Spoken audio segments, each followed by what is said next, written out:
দাদার সঙ্গে বাইকে বসেছিল 4.5 বছরের ফুটফুটে এক শিশু। হঠাৎ করেই সামনে এসে পথ আটকে দাঁড়ায় একটি সাদা গাড়ি। কিছু বুঝে ওঠার আগেই দাদুকে ধাক্কা মেরে ফেলে দেয় দুষ্কৃতকারীরা। এরপর চোখের পলকে শিশুটিকে টেনে গাড়িতে তুলে দ্রুত চম্পট দেয় তারা। পাঞ্জাবের মোহালির কুরালি এলাকায় এই হাড়হিম করা অপহরণের সিসিটিভি ফুটেজ বর্তমানে সোশ্যাল মিডিয়ায় তুমুল ভাইরাল। ঘটনাটি ঘিরে গোটা এলাকায় ছড়িয়ে পড়েছে তীব্র আতঙ্ক ও চাঞ্চল্য। তবে তদন্তে সামনে আসছে চমকে দেওয়া তথ্য।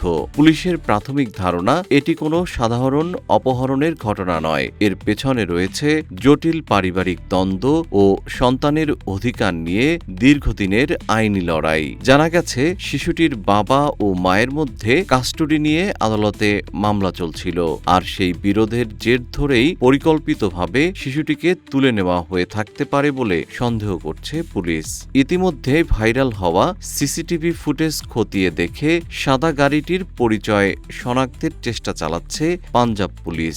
ঘটনার নেপথ্যের আসল সত্য উদ্ঘাটনে শুরু হয়েছে তদন্ত। এখন সবার একটাই প্রশ্ন, এটি কি সত্যি অপহরণ নাকি সন্তানের অধিকার নিয়ে এক ভয়ঙ্কর পারিবারিক সংঘাতের বহিঃপ্রকাশ?